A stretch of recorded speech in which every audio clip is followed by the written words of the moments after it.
presidente. Muito mais, não. Vamos tentar ser breve. Senhor presidente, senador Espiridião Amin, senador Paim, senador astronauta, nossos telespectadores da TV Senado, eu quero trocar algumas reflexões com todos vocês. Acho que são reflexões úteis por elas mesmas e que poderão surtir efeito a longo prazo. O dia de hoje é um dia que me força a viver, força a todos nós a viver coincidências muito estranhas. Vamos votar aqui hoje nesse Senado 4 projetos que têm algo de comum entre si. E eu gostaria de deixar claro o que é que eles têm de comum entre si.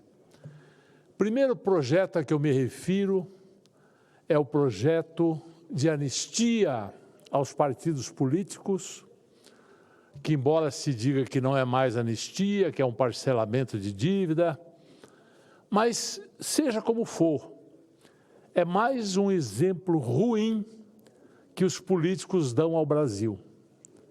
Que exemplo ruim é esse? Fazemos uma legislação, não cumprimos a legislação, e então fazemos outra legislação para resolver os problemas oriundos do descumprimento da legislação por nós mesmos feitas anteriormente. É mais ou menos como aquele desonesto competidor de campeonato de arco e flecha, que primeiro atira a flecha e só depois desenha o alvo. É claro que assim todo mundo acerta, não é? Projeto número 1. Essa modificação, esse perdão aos partidos pela sua incapacidade de cumprir a lei que eles mesmos fazem e pelo péssimo exemplo que isso dá para a população como um todo. Projeto número 2 que vamos votar hoje. Renegociação da dívida dos estados. Não é a primeira vez que se renegociam as dívidas dos estados. Dessa feita são 700 bilhões que se vai renegociar, aonde 4 estados somente renegociam 90% desse valor. Para ser mais exato, 89,5%. Base dessa renegociação, o governo toma dinheiro emprestado da população, paga IPCA mais 6%, ontem estava pagando 5,85%, e vai repassar aos estados a IPCA mais 4%. 2% de prejuízo que vai para a responsabilidade do governo federal. É um pensamento mágico, O governo federal, seja o presidente, o Lula da Silva, seja o presidente o Temer, seja o presidente o Fernando Henrique Cardoso, seja o Bolsonaro, seja quem for, todos no Brasil acreditam que o governo federal, seja o presidente quem for, tem o poder de pagar todas as dívidas e gerar dinheiro não sei da onde. Dinheiro mágico. Péssimo exemplo. Os estados não são responsáveis pelos pagamentos de suas dívidas, na forma como negociaram a primeira vez, nem da forma como negociaram a segunda vez, e renegociar agora pela tabela price com prazo de 30 anos e com juros subsidiados, com a possibilidade de entregar ativos, às vezes podres, como pagamento dessa dívida, e se fizerem isso, terão mais desconto ainda sobre o juro pago. Esse é o segundo péssimo exemplo que a política dá à população. Terceiro triste exemplo. Desoneração de folha de pagamento. 17 setores que foram beneficiados por algum tempo pedem e insistem que essa desoneração seja eterna. Junto com eles, juntam-se 5.000 568 municípios que também não querem pagar a Previdência. Minha gente, me diga uma coisa, se não existe nas 568 prefeituras do Brasil prefeitos administrativamente competentes para honrar as obrigações com a previdência de seus funcionários, qual é o exemplo que eles estão dando para empresas privadas? Por que no poder público a responsabilidade não precisa existir? Por que a responsabilidade de cumprir a lei tem que ser só do setor privado? Os prefeitos não podem pagar a previdência. E por que benefício só para 17 setores e não para todos? E decididamente esses 17 setores altamente beneficiados não empregaram mais ao longo desses anos. Isso é uma pilera, é uma piada. Então, terceiro mau exemplo. Desoneração dos encargos da Previdência. E quem vai pagar a diferença? O governo federal. Quanto é o déficit da Previdência hoje? 300 bilhões anuais. Se nós resolvêssemos o déficit da Previdência, o Brasil teria superávit primário.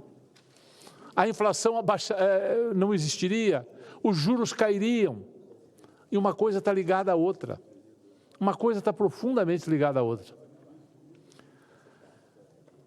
Eu citei 3 exemplos de irresponsabilidade com abrigo legal. Vamos citar mais um. Renegociação das dívidas dos municípios. Há também uma PEC em andamento aqui nesse Senado para renegociar as dívidas, não da Previdência, mas as dívidas como um todo, de todos os 5.568 municípios brasileiros. Também já foi renegociado umas 10 vezes. E de novo não vão pagar. E quando chegar no final, vamos fazer outra lei e renegociar de novo. Então, senhor presidente Plínio Valério, medidas como aquela que o senhor propôs hoje, da autonomia do Banco Central, são discutidas e adiadas por mais de ano. E hoje, mais uma vez, foi adiada. Coisas simples, coisas óbvias. Mas escândalos como esses 4 que eu estou citando são aprovados em regime de urgência. Todos eles levam o país a ter uma dívida interna cada vez maior. E é essa dívida interna que faz com que tenhamos crescimento medíocre, na faixa de 1%, 2% ao ano. É essa dívida interna que faz com que os juros não possam cair de 10,5%, 11%. É essa dívida interna é o resultado do pensamento mágico de que o governo central, seja o presidente que for, tem o poder de gerar recursos. Não tem. Valor só é gerado pelo trabalho. Ninguém pode gastar eternamente mais do que aquilo que ganha. Enquanto o brasileiro não entender essa lógica tão simples que qualquer dona de casa sabe, esse país vai ser condenado à mediocridade, vai ser condenado a ter os jovens neném que nem estudam e nem trabalham, que são quase que uma população da Argentina já.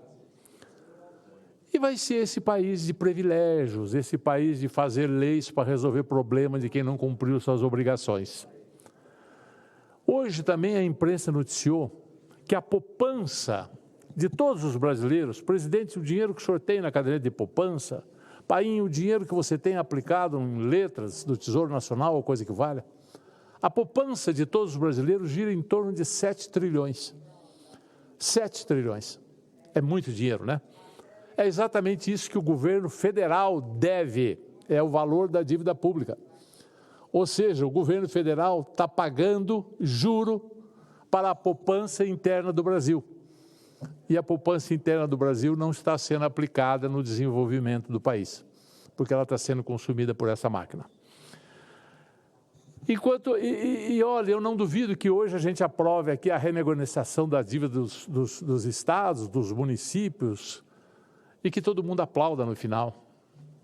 Claro, é um alívio imediato para os estados.